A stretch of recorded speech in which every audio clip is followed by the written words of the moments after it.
கவின் அவர்கள் நடிப்பில் வெளியான ஸ்டார் திரைப்படத்தோட ரிவ்யூ தான் பேச போகிறோம். ஃபஸ்ட்டு இந்த திரைப்படத்தோட கம்ப்ளீட்டான பாசிட்டிவான விமர்சனங்கள் விஷயங்களை பேசலாம். கவின் அவர்களை சூஸ் பண்ணது இந்த திரைப்படத்துக்கும் மிகப்பெரிய பலமாக அமைந்திருக்கிறது.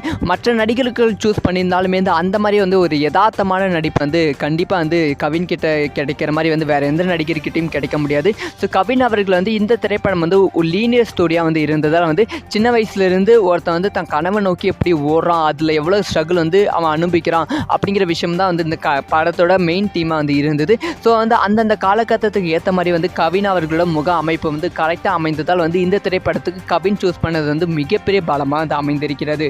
அதுக்கப்புறம் நிறைய நடிகர்களோட சம்பவங்களை வச்சுருக்காங்க. ஸோ ட்ரைலர் ரிலீஸ் ஆன உடனே தளபதி அவர்களோட சின்ன வயசு கஷ்டத்தை இந்த படத்தில் இருக்கும் அப்படின்னு சொல்லி எதிர்பார்த்தாங்க.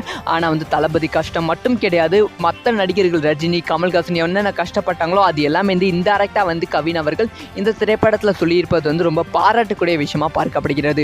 அதுக்கப்புறமா இந்த திரைப்படத்தில் ஒரு கட்டத்துக்கு மேலே ஸ்டைலிஷான கவினை நம்ம பார்க்கலாம். அதுக்கப்புறம் தன்னோட ஆக்டிங் திறமையை நிரூபிக்கிற கவினை இந்த திரைப்படத்தில் பார்க்கலாம். அதை ஃபியூச்சர் ஹீரோவையும் பார்க்கலாம், ஃபியூச்சர் நடிகரையும் இந்த திரைப்படத்தில் பார்க்கலாம் அப்படின்னு தான் சொல்ல வேண்டும். ஸோ இந்த படம் கம்ப்ளீட்டாக பாசிட்டிவான விமர்சனங்கள் தான் பெறும். கண்டிப்பாக ஒரு மிகப்பெரிய வெற்றி திரைப்படம் தமிழ் சினிமாவுக்கு அமையப்போகுது என்பதில் எந்தவித சந்தேகமும் இல்லை. ஆனால் ஒரே ஒரு நெகட்டிவான விஷயம் என்னென்னா, இதை மட்டும் சரி பண்ணியிருக்கலாம். படத்தோட லென்த் ரொம்ப அதிகமாக இருக்கிற மாதிரி தெரிகிறது. அதனால் கிளைமேக்ஸ் போர்ஷன்லாம் கொஞ்சம் போர் அடிக்கிற மாதிரி தோன்றுகிறது. அதை கொஞ்சம் சரி பண்ணியிருந்தால் படம் இன்னும் ரசிக்க வைத்திருக்கும். மக்களை அப்படியே கை தட்டி வெற்றி மாலையால் கவினை கொண்டாட வைத்திருப்பார்கள். இப்போ மட்டும் குறையில்லை. கண்டிப்பாக இந்த திரைப்படம் ஒரு மிகப்பெரிய வெற்றியாக தமிழ் சினிமாவுக்கு அமையப்போகுது. இதை பற்றி உங்களோட ஒப்பீனியன் என்ன? யார் யாரெல்லாம் ஸ்டார் திரைப்படத்தை பார்த்தீங்க அப்படிங்கிற விஷயத்த மறக்காம